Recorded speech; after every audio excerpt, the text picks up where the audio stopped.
Hello everybody, Ryan here with Product Impressions, and today we are going to be taking a look at the Eufy Security SoloCam S220. So this is supposed to be a small solar-powered security camera that you can mount anywhere, you never have to charge, and gives you 2K video. So yeah, I'm really interested to see how this works. So I'm going to go ahead and get this thing set up. And yeah, I've got the Eufy doorbell that I've been using for like 6 months now, maybe a little bit more, and I've been happy with that. So let's go ahead and see how one of their other security cameras work, and if I can get this thing set up and never have to charge it. Very interesting. All right, I've had this Eufy camera set up for several weeks now, and I must say it is very nice, but there are some limitations. So let's go ahead and walk through how this works. The setup is really simple. You activate it, you connect it to your app, which then connects it through the Wi-Fi and blah, blah, blah. That is all very simple, very straightforward. The setup walks you through it very easily. There was no problems there. It has been out there in a location where it does get direct sunlight for most of the day. And I must say we have had some extremely overcast and rainy days lately. And let's go ahead and check the battery power on there. It is still at 95%.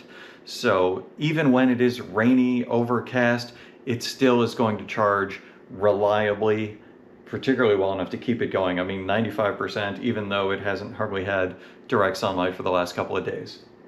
In saying that, I see now the sun has actually come out. But in any case, it does integrate with the rest of the Eufy system very easily. You can see here, I've previously done a video on the doorbell that I have, so you can see that there. And up here is the second camera that I just added.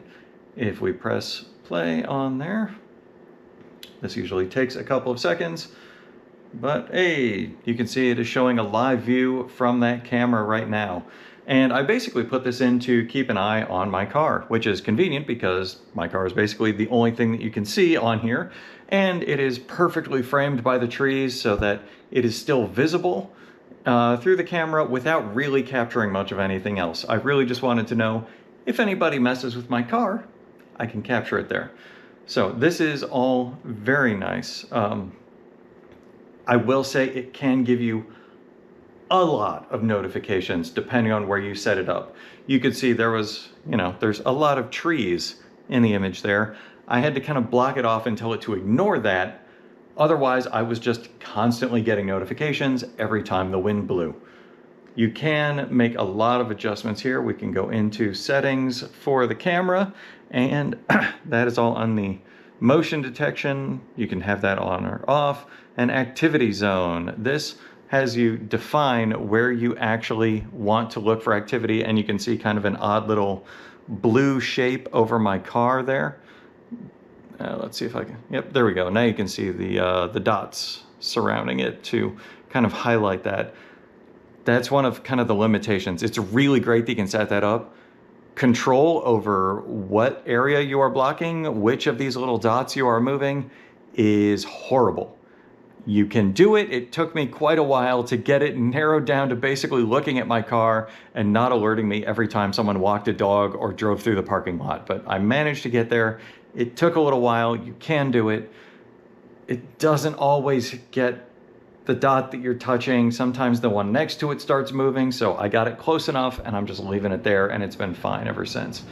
If you are looking at areas where if you are looking at areas that, where is it? Video settings, yes, okay. We've got a lot of other options here. This one is video settings, and you can set up privacy zones. So if I put on a privacy zone, it just blocks out a whole area. You can reshape this however you want, and that will actually just not be recorded at all. I don't particularly want to use that. I like being able to see the full image, but if you're in a place like my doorbell is and you don't want to be capturing every time somebody's walking past or walking the dog or something like that, you can block off the doors next to you. You can block off areas here if it's completely unimportant. So it is a nice feature that they have included. There is a section here for auto night vision. You can change the recording quality. The default is 2K, so that is nice. And streaming quality, just auto, whatever it actually can do. With the watermark, you can have a timestamp and a logo, just a timestamp, or nothing on there. I'm not sure why you would want to have nothing, because if you're setting up a camera, it's probably for security purposes and you want evidence of when something actually took place. So all of that is good. There is also video settings in here. There is a microphone, audio recording, speaker. So when you go into the camera here, when you actually load this up, you can see some options down at the bottom here where it says hold and speak. You can actually hold that down and there is a speaker on there. So if it is in a place where you want to use it as a security camera that you can actually talk to someone through, you can set it up that way, which is really nice. So tap and speak, you can cut things, audio, yeah, plenty of different options that you can mess with here, but ultimately it's just a matter of it's going to record anything that comes near my car. So yeah, ultimately I would say that this has been very nice. You can also set up whether or not you want this to give you all alerts, humans only, stuff like that. It will record things. So let's see, it's saying, for some reason it's not wanting to load what is actually stored on the device at the moment. But yeah, okay, well, it does store the videos on the device itself, and then when you go in through the app, it will access them, and then you can go through and see everything that you want to. But yeah, ultimately, I'm really pleased with this camera. It did take me a couple of tries to get it set up in the right place. The only other limitations that I would say is I am on a 3rd floor, and it's pointing down, and you could see, if I'm looking at my car, the car is really kind of small on there. There is no zoom. So if you want to actually have a good view of something, I would say at most, this camera could be mounted at a 2nd floor or lower. I don't think I would go up to a 3rd floor, but by and large, 2nd floor or lower, you're gonna get reasonably close. If you wanna actually get a good shot of people's faces, probably no more than the roof line on the 1st floor. But yeah, otherwise, be careful with where you place it. Actually connect to it before you install it somewhere. That way you'll know that you've got it set where you want it, it's getting enough sunlight, it'll actually capture what you want, and then it's pretty much set it up and forget it. You never have to charge it. You can access it anytime you have an internet connection to see and speak through it. I say anytime. I recently was on vacation where connections were extremely spotty, and even loading a simple website like Wordle would take like 30 seconds from the time that you actually tap the link. So there, nothing was loading. Definitely not live streaming video.